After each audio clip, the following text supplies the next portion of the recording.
kekuranganmu hari ini adalah sesuatu yang menghambat untuk kamu mengembangkan sesuatu.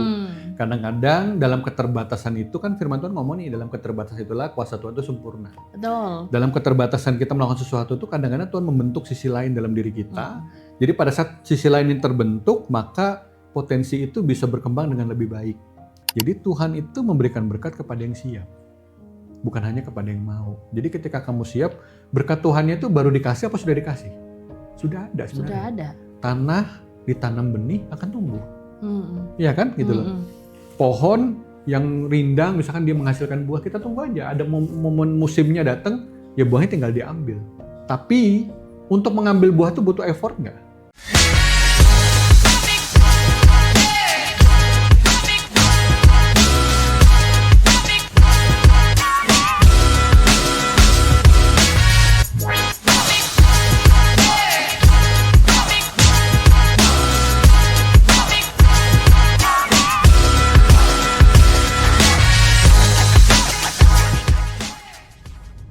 Hai, halo semuanya. Yuhu, senang sekali hari ini bisa ketemu lagi di segmen yang baru. Wah, kira-kira segmennya apa itu ya? Tunggu. Supaya teman-teman penasaran, nanti kita akan bahas di akhir. Oke, sebelumnya aku mau punya pantun dulu nih buat teman-teman. Dengerin ya. Terus jangan lupa kalau nanti aku bilang cakep, kalau aku bilang ngomongin pantunnya jangan lupa bilang cakep ya. Oke, let's go. Ke minimarket beli ciki. Cakep. Jangan lupa beli es teh manis. Cakep. Senang sekali berjumpa lagi di sini, ngobrol asik bareng Besti.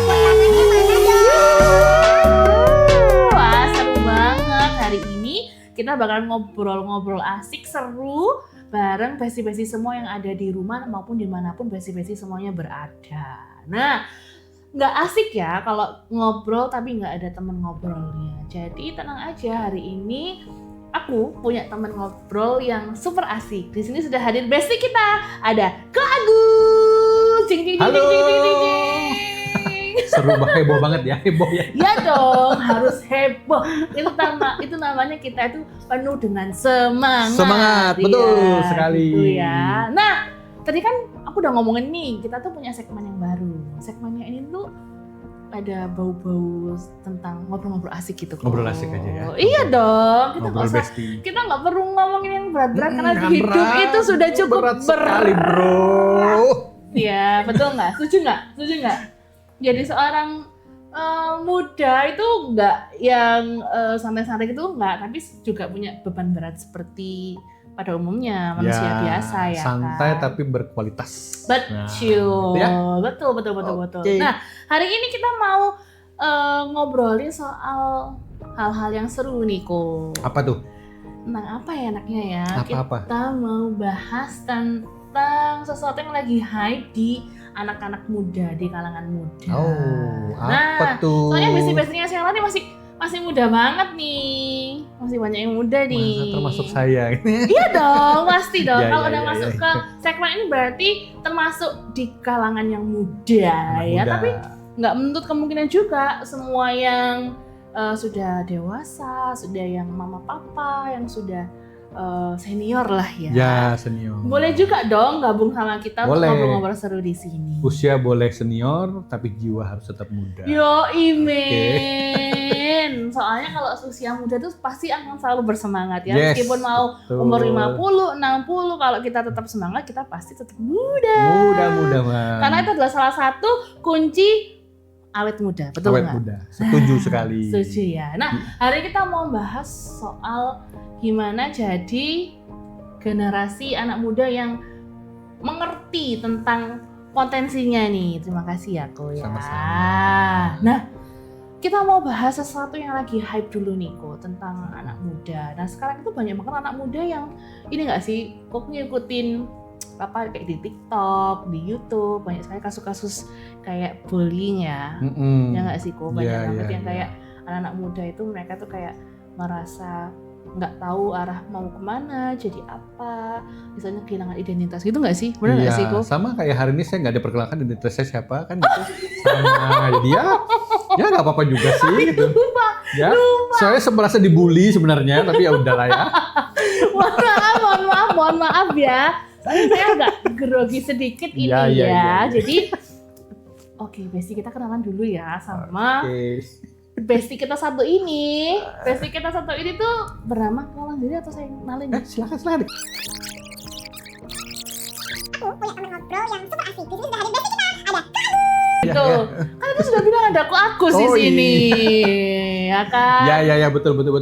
Nah, ini ada Ko Agus Saputra, betul nggak? Betul. Kan ada yang Saputra pakai E ya. Saputra berarti. Saputra. Jadi kalau Saputra ada yang kurang Bukan, ya? Beda orang. Berarti? Saputra. Nggak ada hubungan sama Nicholas sih, tapi ya. Ya memang ya. Iya. Kalau dari sini mungkin kayak sedikit mirip, dari sini nggak mirip sama sekali ya. Jauh ya. Berarti yang benar Saputra atau Saputra? Saputra. Ya, jangan bully saya ya, tolong. Nggak dibully. Berarti Saputra tapi tulisannya Saputra gitu. Saputra. Ya? Oke, sibuk apa nih, Ko? Kerja aja ya, terus ada pelayanan juga. Oke, mantap. Kalau pelayanan kebanyakan di usia muda ya? Kebanyakan muda sih, usia muda karena problem besar seringkali di usia muda ya. Gitu ya. Mereka bingung mau mencari apa, mereka butuh rekan untuk sharing, butuh sahabat untuk cerita ya, kita jadi teman buat mereka. Jadi bestie ya. Ya. Nah, itulah kenapa kita ada di sini, kita mau ngobrol-ngobrol asik soal problematikanya anak-anak muda. Yes, betul. Oke. Jadi udah boleh ngomongin yang tadi ya? Boleh dong. Ini kok di TikTok-nya Sheila ini atau di YouTube, di media sosial lah ya, banyak banget berita-berita tentang soal pembulian Ya. ke anak-anak muda ya kan. Di TikToknya Koko, di media sosialnya Koko juga gitu nggak? Saya mungkin jualan ya, pemutih gitu ya, peninggi badan gitu ya. Kok jadi penumbuh rambut gitu. itu ya? Ini iklannya.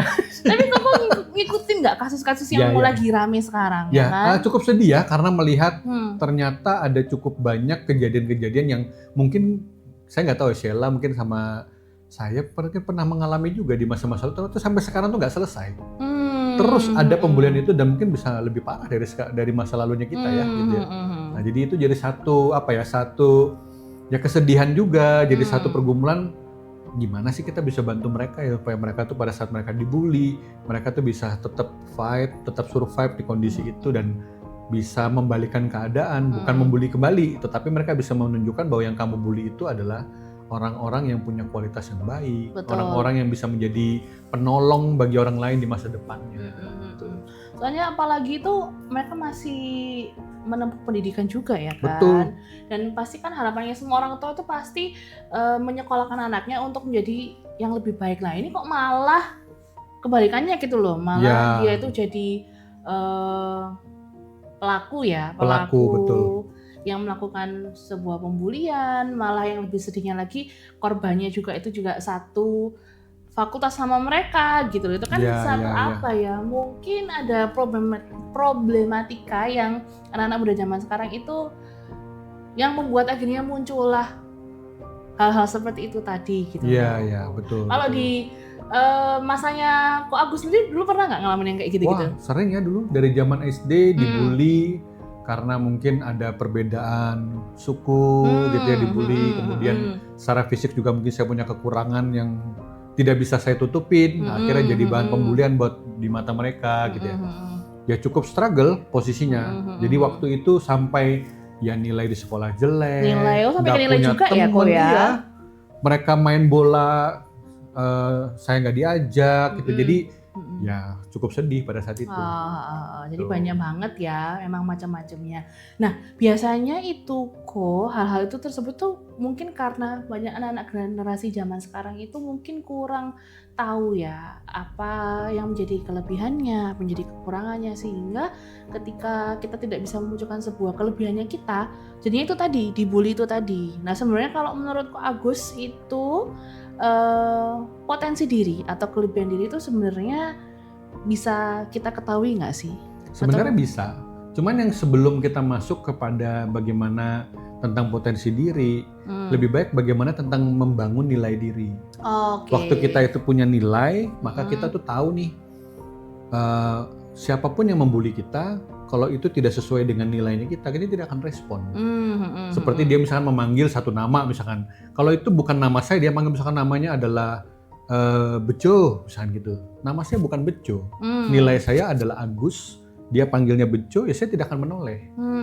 Nah, jadi nilai diri yang perlu kita sadari dulu, tahu bahwa kita ini punya nilai yang berarti, punya nilai yang berharga di mata keluarga kita, di mata orang-orang yang menyayangi kita. Jadi fokus kita adalah kepada itu. Jadi kenali diri, lalu kemudian sadar diri bahwa kita ini siapa, ya kan? Terus kemudian baru kita mengembangkan diri, baru masuk kepada potensi itu tadi. Oke, berarti Nah. nilai diri itu juga penting ya. Nilai diri itu penting sekali. Justru kadang-kadang karena masa muda itu kan lagi mencari tuh. Ya. Nah, justru nilai Betul. diri mereka tuh dibangun oleh lingkungan. Bukan dibangun dari dalam diri mereka sendiri. Padahal mereka tuh sudah diciptakan Tuhan dengan nilai yang sudah sangat bagus sekali sebenarnya di dalam diri mereka. Betul. Tapi dibentuk oleh orang lain. Jadi penilaian orang terhadap diri mereka tuh sangat berpengaruh. Oh, ternyata iya ya aku begitu. Misalkan dibilang, Agus kamu kurang ganteng. Lalu kita, oh iya aku kurang ganteng. Sudahlah. Oh, jadi kita Gitu. dari situ kita bisa lihat, aku nggak merasa tuh ya gitu Iya, ya, aku ya harusnya ya. Gak apa-apa juga sih, gak ganteng, gak ada masalah juga sih. Gitu kan, orang tuaku masih mencintaiku, gitu Ya, kan, betul. keluargaku masih mencintaiku, Tuhan masih mencintaiku. Jadi tidak terlalu berarti dengan penilaian seperti itu, gitu. Karena kita tahu nilai kita bukan terletak di situ. Ya. Nilai kita ada dalam hal yang lain. Oh, benar. gitu. Kalau dulu tuh Sheila waktu kecil, waktu SD gitu ya sampai kurang lebih kayak SMP kayaknya. Itu sering banget tuh kok body shaming ya kan. Oh. Iyalah, terus habis itu kayak merasa mereka kayak yang ngata-ngatain ya istilahnya, Ya. ngata-ngatain. Tapi setelah beranjak dewasa, Sheila mulai cari nih potensi dirinya Sheila, nilai-nilai yang positif yang mungkin Sheila bisa kembangkan sehingga itu secara nggak langsung menumbuhkan rasa percaya diri sih. Tapi sempat kecewa dalam nggak sih di situ posisinya? Sampai yang kecewa dalam banget enggak sih. Minder? Iya sih ada lah, pastilah ya minder, apalagi cewek kan ya. Kalau Betul, cewek itu kan betul. kalau udah kena yang namanya body shaming, nah apalagi itu. kalau yang ngomongin itu anak cowok, apalagi gebetannya itu udah kepikiran. Kecewa banget gitu ya rasanya. Iyalah. Tapi kan waktu itu juga pasti ada dong orang-orang yang support Sheila, ya ada. yang tetap menemani Sheila kan pasti Bener, ada dong gitu. Ada sih. Ya itu yang akhirnya membentuk diri Sheila untuk bisa apa ya, kira-kira sesuatu yang bisa ditonjolkan, apa yang bisa dimunculkan sehingga rasa apa yang tadi aku bilang nilai dirinya itu jadi berbalik ke sisi yang positif gitu loh. Positif ya, betul. Nggak yang ke body shaming itu Cuman tadi. kan mungkin nggak semua orang mampu melakukan itu ya. Kadang-kadang kalau lingkungannya tidak mensupportnya dia benar-benar rasanya trauma, jatuh, frustasi, depresi gitu kan dia ngerasa. Nah kadang-kadang kan kita butuh sahabat, teman, terutama support dari lingkungan yang paling dekat yaitu keluarga kita itu kan yang bikin kita tuh jadi kuat di situ gitu loh. Jadi waktu kita melihat bahwa kita punya keluarga yang sangat-sangat mencintai kita dengan apa ya, dengan lebih dalam gitu daripada lingkungan kita, itu juga bisa bikin kita kuat sih di sana ya. Gitu. Jadi banyak faktornya ya. Banyak faktor. Gak cuma kita aja, tapi faktor orang lain juga sangat berpengaruh juga buat hidup kita gitu ya. Nah itu tadi nilai diri kita untuk bisa menjadi sesuatu yang lebih baik lagi dan menghindari yang namanya bullying itu tadi. Nah tadi kita sempat singgung soal potensi diri nih kok. Setelah kita udah tahu tentang nilai diri kita seperti apa, nah gimana sih caranya kita supaya mengerti sebenarnya potensi apa sih yang saya miliki sebagai anak muda ya. Anak muda tuh kan sering ini nggak sih punya rasa penasaran yang cukup gede ya. Pengen jadi ini, pengen jadi itu. Tapi ujung-ujungnya juga nggak tahu mau jadi apa. Soalnya fun fact-nya nih aku ya. Sekarang itu banyak banget anak-anak muda yang udah sekolah itu sampai ke luar negeri, sekolahnya sampai S1, S2, S3, S4 gitu ya. Tapi setelah mereka melaksanakan studinya, menyelesaikan studinya, mereka nggak tahu mau jadi apa. Dan sebagian besar anak-anak zaman sekarang itu mereka itu kuliah atau mereka itu bekerja bukan atas dasar atau keinginannya sendiri. Ya kan? Bener nggak sih? Ya ada sih. Banyak. Kalau di zamannya Sheila sih masih gitu sih, kayak misal udah kamu kuliah kedokteran aja biar jadi dokter. Tapi itu bukan keinginan dirinya sendiri, tapi keinginan cita-citanya orang tua, keinginannya kakeknya, neneknya, omanya, opanya gitu. Kalau di zamannya Ko Agus ada nggak kayak gitu? Sama sih, kayaknya setiap zaman juga pasti ada ya. Kadang-kadang kita itu kan jadi apa ya? Jadi wujud dari mimpinya orang tua kita. Betul, kan mereka punya mimpi, tapi mungkin mereka kesulitan pada saat itu, ya itu dituntutkan kepada kita. Atau mungkin mereka tuh kepengen hidup kita tuh lebih baik daripada hidup mereka. Ya, Jadi pada betul. akhirnya yang menurut mereka baik, mereka minta untuk kita laksanakan di kehidupan kita. Iya, apalagi yang kayak modelnya itu mama papanya itu pada masanya nggak bisa kuliah gitu ya. Jadi Betul. anaknya gimana pun juga Dia kepengen tuh, gitu kan, anaknya bisa kuliah lebih daripada ya. kehidupan mereka. Udah kamu ikut gitu. manajemen bisnis aja biar nanti bisa buat perusahaan besar, bisa Ya, kaya raya gitu ya, betul. Bro ya. Oke. Jadi sebenarnya potensi diri itu kita bisa tahunya kita mencoba banyak hal. Gitu, potensi diri kita itu coba aja semua hal, pelajari ini, pelajari itu, datang kemana, belajar sama siapa, semua dicoba sampai kita menemukan satu titik bahwa ini yang aku bisa kerjakan, ini yang menumbuhkan minatku untuk melakukannya. Kita mau punya effort lebih untuk melakukannya gitu karena kita menyukai apa yang kita kerjakan. Tapi jangan melupakan bahwa kadang-kadang prosesnya tidak menyenangkan. Nah, proses juga tetap harus dijalankan karena proses itu membentuk mental, membentuk karakter, membentuk pemikiran. Sementara potensi kita itu ketika karakter sudah bagus, mentalnya sudah bagus, potensinya jadi berkembang lebih bagus. Pernah lihat nggak ada beberapa orang mungkin yang kehidupannya cukup sulit gitu ya, mau sekolah aja berjalan harus jauh sekali jalan kaki gitu ya, mau beli sesuatu harus menabung berhari-hari mungkin untuk membeli sesuatu yang dia mau misalnya gitu. Mentalnya terbentuk lebih bagus daripada yang secara instan ya, tiba-tiba dapat. Nah, betul. pada akhirnya ketika dia punya satu potensi karena mentalnya udah bagus, karakternya udah bagus, nah potensi ini bisa maksimal dia kembangkan. Karena kuncinya adalah itu. Karena potensi itu belum tentu hobi. Gitu, hobi belum tentu potensi. Kadang kita suka terhadap sesuatu, ya kita kerjakan tapi kadang-kadang buat happy aja, setelah happy kita tinggalkan. Oke. Belum tentu kita kembangkan karena hobi aja tuh. Kayak orang hobi mancing gitu ya. Mancing aja udah diem, dia happy udah mancing gitu. Tapi dia tidak akan kembangkan, mungkin ke laut lepas, naik kapal yang lebih besar, dia akan tangkap ikan yang lebih besar, dia gunakan pancing yang lebih besar, belum tentu dia akan lakukan itu karena hanya sekedar hobi. Tapi kalau dia sadar itu potensi yang bisa membuat dia tumbuh dan menghasilkan sesuatu, dia akan effort untuk mengerjakannya. Jadi kerjakan banyak hal aja, apapun gitu. Dari hal yang paling kecil sampai hal yang paling besar. Firman Tuhan juga bilang gini nih, sederhananya nih gitu loh. Kalau kamu setia pada perkara yang kecil, kamu mungkin akan dipercayakan pada hal yang besar. Jadi kerjakan aja yang kecil-kecil ini, kadang-kadang momentum itu nggak bisa kita tebak. Tiba-tiba kita lagi mengerjakan A, B, C, D, E, F, G, ledakan momentumnya adanya di D nih. Di A belum, di B belum, di C belum, di D tiba-tiba ledakan momentumnya ada. Nah hidupmu berubah. Gitu, potensimu pada akhirnya, oh iya aku ternyata potensinya di sini ya. Gitu. Jadi potensi itu benar-benar sebenarnya sudah ada dalam diri kita, nggak bisa jadi ada, bisa jadi juga ketemunya pada saat kita lagi mencoba banyak hal, ada tahu sesuatu nih, menarik kayaknya nih, kita kerjakan, ternyata berkembang, kita kembangkan, ternyata bisa menghasilkan sesuatu yang baik buat kita. Iya. Berarti jangan pernah capek untuk mencoba ya, Ko ya. Iya, jangan pilih-pilih apalagi juga. Masih muda. Betul. Ya kan. Kadang-kadang kan selama positif, jangan pilih-pilih. Kalau dia betul. sudah masuk ke arah negatif, ya sorry, kita hentikan. Jadi potensi itu ketika dia positif, kerjakan aja dulu semuanya gitu. Jadi happy aja ngerjakannya. Sambil jalan kita cari tahu apa yang paling oke sama kita. Betul. Ya. Kalau pengalaman Ko Agus sendiri dalam mencari potensi diri itu apa? Pengalamannya. Saya sharing ya. Sharing nih. Saya tuh kan tumbuh dari keluarga yang mungkin tidak berkecukupan. Ya cukup buat makan tapi tidak cukup buat hal lainnya di luar sana. Keluarga yang serba kekurangan, banyak kurangnya lah daripada lebihnya gitu pada saat itu. Jadi pengen mencoba sesuatu itu kesulitan. Ya kan, jadi kepengen belajar musik, nggak ada uang untuk beli alat musiknya, nggak ada uang untuk les musiknya gitu.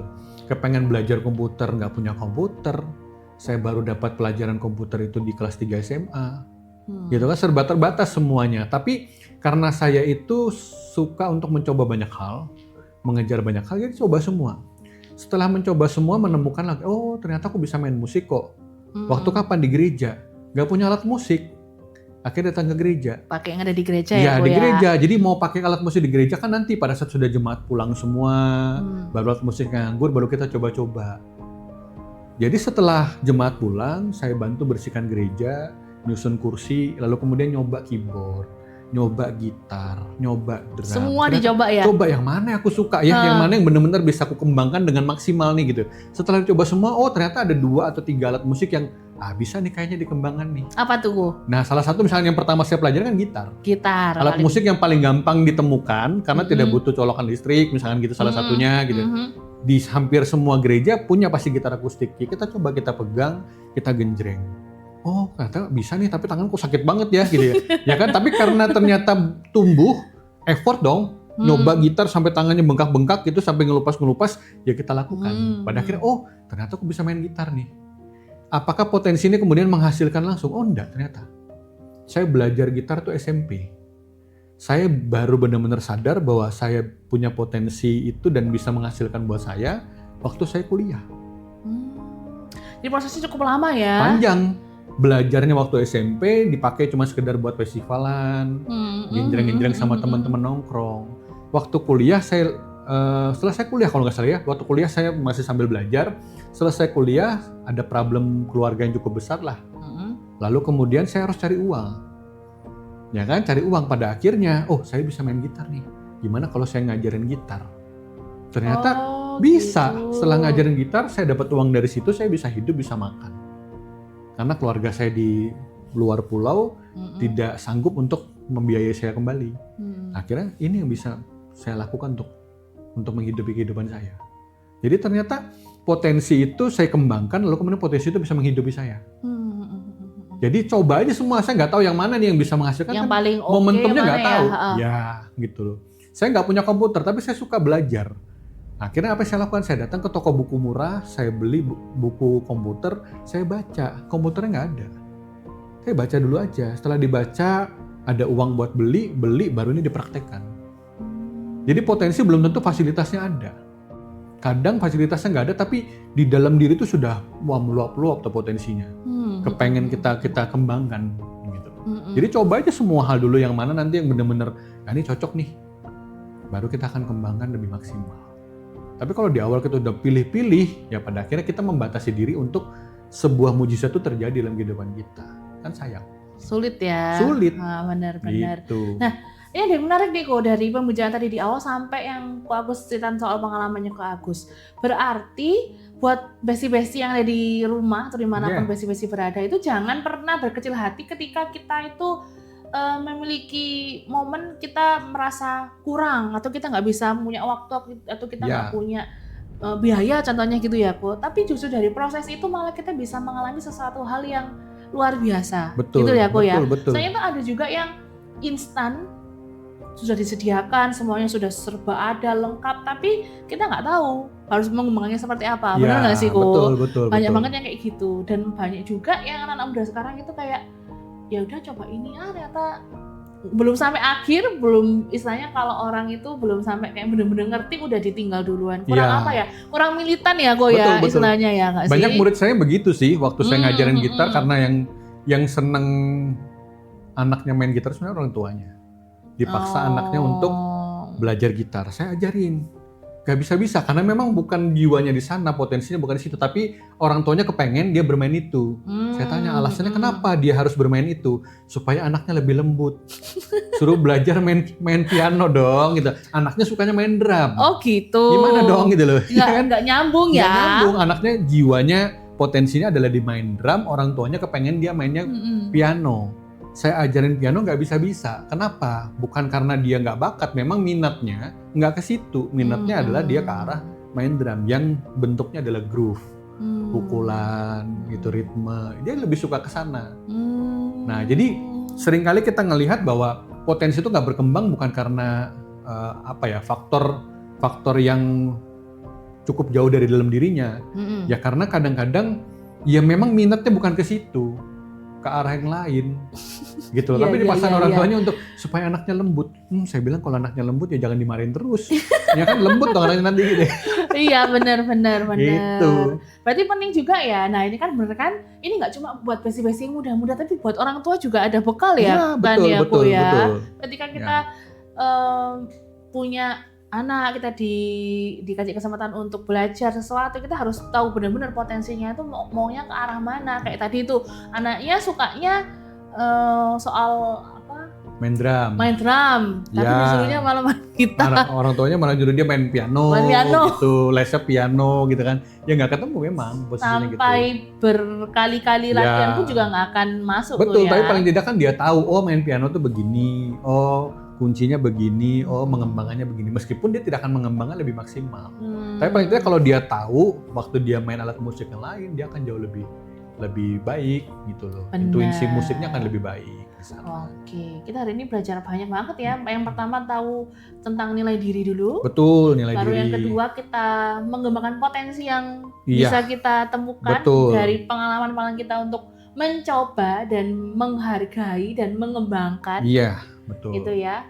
Itu banyak sekali yang bisa kita lakukan supaya kita juga bisa berkembang. Jadinya anak muda yang punya habit kayak gitu juga merasa bahwa nggak akan sia-sia juga hidupnya ya Iya, kan? benar. Ada potensi yang bisa dikembangkan, Betul. kita bisa jadi apa yang kita mau, dan juga kita bisa jadi sukses sesuai dengan apa yang kita harapkan Betul, gitu ya, Ko betul. ya. Jadi jangan pernah melihat bahwa kekuranganmu hari ini adalah sesuatu yang menghambat untuk kamu mengembangkan sesuatu. Kadang-kadang dalam keterbatasan itu kan firman Tuhan ngomong nih, dalam keterbatasan itulah kuasa Tuhan itu sempurna. Betul. Dalam keterbatasan kita melakukan sesuatu itu kadang-kadang Tuhan membentuk sisi lain dalam diri kita. Jadi pada saat sisi lain ini terbentuk, maka potensi itu bisa berkembang dengan lebih baik. Misalkan contoh dalam kekurangan orang itu nggak punya alat musik, kalau dia mau pengen main musik dia harus berjalan kaki ke tempat di mana ada alat musik, misalkan gerejanya dia gitu. Itu saya alami dulu. Saya jalan kaki kurang lebih 7 kilo ke gereja karena saya pengen belajar gitar. Ada pengerja gereja yang mau ngajarin saya gitar. Tapi saya harus ke gereja itu jalan kaki. 7 kilo Berarti ya. PP itu kan 14 kilo jalan kaki ini gitu. Kalau orang tua saya lagi sewa sepeda motor, saya bisa diantarkan. Tapi kalau lagi nggak sewa sepeda motor, saya harus jalan kaki berangkat. Kalau saya punya sepeda waktu itu bisa naik sepeda. Tapi kalau nggak ada, ya jalan kaki 7 kilo, PP 14 kilo. Dalam proses itu makin main gitarnya nggak pinter. Tapi karakter saya terbentuk, Betul. mental saya terbentuk, ambisi saya itu jadi besar banget untuk belajar itu. Jadi pada akhirnya waktu saya mau mengembangkan dalam hal lain, itu jauh lebih gampang karena mentalnya terbentuk. Jadi di balik proses yang sulit-sulit itu ada sesuatu yang berharga ya, Ko Iya, ya. betul. Jadi sesuatu- tidak ada rencana Tuhan itu kan yang gagal. Betul. Gitu. Dan rencana Tuhan itu selalu membuat kita tuh jadi lebih baik sebenarnya gitu loh. Hanya saja kita bisa melihat nih misalkan contoh pembulian itu kan juga bagian daripada proses Tuhan untuk membentuk diri kita. Makin dibully ya makin datang kepada Tuhan dong. Betul. Karena kekuatan kita yang paling besar tuh hanya dalam nama Tuhan gitu loh. Datang ke Tuhan berdoa kita wah kejar lah gimana caranya Tuhan. Aku sakit nih. Gitu loh. Jadi kita dapat kekuatan baru lalu mental terbentuk, karakter terbentuk, kemudian ada satu kekuatan yang terbentuk. Tanpa sadar pada akhirnya ketika kita mengembangkan potensi kita di dalam hal lain, ini benar-benar jadi bekal. Betul nggak gitu? Kadang-kadang Betul. karena latihan misalkan contoh saya ini senangnya di musik gitu ya. Latihan musik itu nggak gampang loh. Kalau kemudian mentalnya akhirnya drop, udahlah tinggal tuh alat musik. Benar. Capek udah nggak usah deh gitu. Terus disinggung sedikit marah Nah, gitu marah ya. kan gitu. Kesenggol dikit marah. Nggak mau bisa pelayanan. dievaluasi, nggak bisa diapa. Nah itu kan yang terjadi. Itu berarti prosesnya kurang digodok matang-matang itu, Ko. Iya harus dimatengin kayaknya ya. Betul. Betul itu yang terjadi makanya. Berarti kalau kita menggali potensi diri dan berproses itu memang nggak harus dilihat goalnya aja ya, Ko ya. Betul. Prosesnya itu sangat penting ya. Proses lebih penting daripada goalsnya. Oke. Karena kadang-kadang yang yang memberikan dampak lebih positif tuh prosesnya. Prosesnya ya. Goal itu cuma bonusnya aja sih. Kamu dapat bonusnya tanpa sadar kamu bisa melakukan sesuatu karena proses ini yang kamu alami. Gitu. Jadi pada akhirnya ketika orang sampai di titik goals itu, orang tidak merasa itu goals. Kenapa? Dia menyukai prosesnya. Jadi pada saat dia sudah mencapai sebenarnya yang menurut orang lain itu adalah goals, bagi dia itu adalah titik awal kembali. Dia akan terus mengupgrade dirinya. Betul. Betul nggak? Jadi orang itu tidak akan pernah puas pada prosesnya. Gitu. Oh dapat goals sudah selesai. Ya, Tapi dia selalu mengejar proses. Oke. Itu yang maksudnya potensi itu akan berkembang semakin bagus ketika yaitu tadi karakter, mental, attitude-nya itu berubah ketika diproses Tuhan. Nah proses itu yang dia sukai. Terus dia akan belajar karena orang yang belajar kan orang yang menyukai proses. Betul. Gitu. Sampai saya tuh punya satu tagline yang menarik nih. Tagline itu begini, Tuhan itu memberikan kepada yang siap, bukan kepada yang mau. Banyak gak orang yang mau? Banyak. Aku pengen ini, aku pengen itu. Misal nih. Apalagi instan. Oh instan. Anak saya misalkan umur sekarang 6 tahun nih, tiba-tiba dia datang. Dedi, beliin mobil dong. Meskipun saya punya uang lebih, saya bilang, loh bisa sih dibeliin, tapi kan kamu belum siap. Kamu masih dalam taraf mau. Belum siap, potensinya belum siap, karakternya belum siap, mentalnya belum siap, fisiknya belum siap. Banyak yang belum siap. Tapi ketika dia siap, dapat nggak berkat itu yang dia mau? Dapat. Intinya apa? Siap. Banyak orang itu seringkali kepengen menjadi sesuatu tapi nggak siap untuk menjadi sesuatu. Karena konsekuensi dari menjadi sesuatu itu cukup berat. Sanggup nggak kita? Contoh misalkan, ketika saya punya punya keinginan untuk mengembangkan sebuah potensi yang besar misalkan gitu ya. Saya pengen belajar gitar lebih bagus lah gitu ya.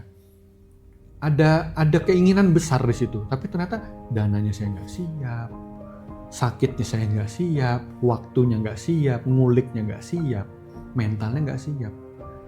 Persiapan mentalnya apa? Dikoreksi orang. Nggak gitu dong mainnya. Harus gini dong, harus begitu. Nggak siap, nggak jadi.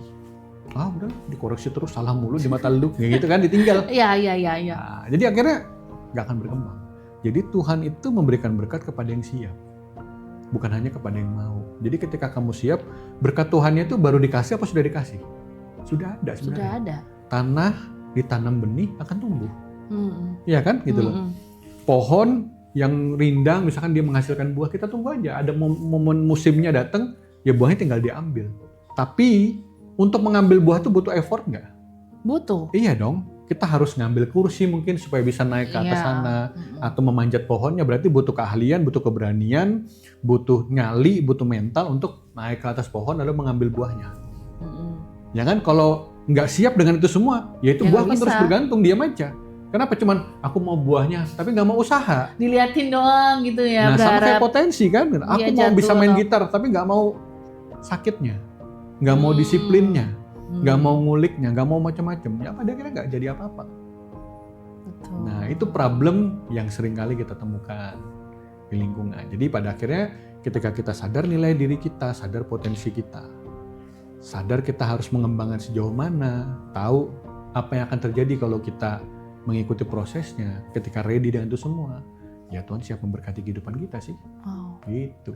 Berarti harus siap juga ya, iya dong. Ya. Betul. Baru saatnya tepat untuk kita bisa terima itu. Yes, gitu loh. Mantap sekali ya. Kan? Ya. Gitu. Seru banget ya ngobrolnya iya ya. Ngobrol asik tapi berbobot itu ini nih ya. Ada ayat yang nguatin nggak Niko? Buat besi-besi di rumah. Jadi sebenarnya ada satu ayat firman Tuhan di mana ketika Yesus berbicara tentang kamu jangan khawatir tentang apa yang akan kamu makan, apa yang kamu pakai gitu loh. Burung di udara, ini ada ayat saya bacakan ya, Matius 6 ayat 26, gitu kan. Pandanglah burung-burung di langit yang tidak menabur dan tidak menuai dan tidak mengumpulkan bekal dalam lumbung, namun diberi makan oleh Bapamu yang di surga. Bukankah kamu jauh melebihi burung-burung itu? Yang dimaksud Tuhan dengan jauh melebihi burung-burung itu apa? Dalam banyak hal. Kita punya tangan, kita punya kaki, kita punya akal, kita punya kemampuan, kita punya mental, punya macam-macam yang burung nggak punya. Burung kalau mau cari makan, apa yang harus dia lakukan? Cari. Dia akan terbang kan? Kalau dia lagi di atas pohon, dia akan terbang turun, dia akan muter, cari mana nih potensi ini untuk dia bisa makan. Dia cari, ketemu. Setelah ketemu, kalau dia cuma keliling-keliling doang, makan nggak? Karena nggak. Cuman aku pengen buah itu deh, tapi dia diam di atas, nggak ngapa-ngapain. Gak akan dapat apa-apa. Nah, burung melakukan sesuatu kan. Ada effort yang dia berikan, maka dia dapat makanan itu. Sama dengan manusia. Jadi ketika kita pengen sesuatu, ketika kita mengumpulkan sesuatu, ada effort yang harus kita kerjakan. Ada effort yang harus kita lakukan. Supaya apa? Supaya apa yang kita terima itu benar-benar kita terima dengan layak. Lalu kemudian setelah kita terima, kita mengucap syukur Tuhan, thanks. Proses yang Tuhan izinkan terjadi dalam hidupku, membentukku untuk bisa menerima apa yang Tuhan sediakan dalam hidupku. Itu yang harusnya kita pahami bahwa Tuhan bilang pandanglah burung-burung di langit yang tidak menabur dan tidak menuai. Dia nggak ngapa-ngapain loh, nabur nggak, nuai nggak, tapi Tuhan sediakan. Artinya kita ini Tuhan sediakan juga nggak berkatnya. Tuhan sediakan. Tinggal siap atau tidak untuk menerima berkat Tuhan itu. Ketika kamu siap, ketika kamu ready dengan segala sesuatunya, kamu akan melihat segala sesuatunya menjadi potensi kok. Sesederhana kamu cuma bisa main gitar yang chord-chord simple, kamu bisa ngajarin anak SD nggak main gitar juga? Bisa kok. Tapi kadang-kadang kan ego kita cukup tinggi nih. Nah itu yang bikin pada akhirnya kita melihat segala sesuatunya, waduh susah ya nyari kerja, aduh susah ya dapat berkat, aduh susah ya begini. Udah duluan ya aku ya, nyerah duluan. Iya, karena apa? Karena ternyata ya dia yang terlalu tinggi menaruh egonya. Kalau dia mau turun sedikit, ternyata sesederhana kita menyapu lantai bisa dapat berkat nggak? Bisa. Ya kan? Apakah menyapu lantai adalah sesuatu talenta yang berat sekali harus ngulik tuh? Enggak kan? Enggak. Harus les? Enggak kan? Juga sih. Potensi di rumah yang kita bisa lakukan, sesederhana itu ternyata kita bisa kok. Membantu orang membersihkan rumahnya, kita bisa mendapatkan berkat atau income dari sana. Jadi tidak ada yang namanya Tuhan tidak menyediakan berkat bagi manusia. Tuhan pasti sediakan. Tinggal kita mau effort nggak kerjakan. Mau effort nggak untuk mengambil. Mau effort nggak untuk mengupgrade diri kita. Meningkatkan kemampuan kita. Meningkatkan potensi kita. Dikembangkan sampai kita bisa dapatkan yang Tuhan sudah sediakan. Itu intinya. Keren ya. Luar biasa memang. Jadi Tuhan sudah sediakan, kita juga harus effort, berusaha mencapai potensi kita dan bisa mendapatkan yang terbaik yang sudah Tuhan sediakan. Keren, tepuk tangan dulu dong. Tepuk tangan dulu. Mantap. Seru banget nih hari ini pembicaraannya ya. Semoga obrolan kita hari ini bisa memberkati semua bestie-bestie yang di rumah. Betul. Jangan kapok-kapok untuk nonton kita ya.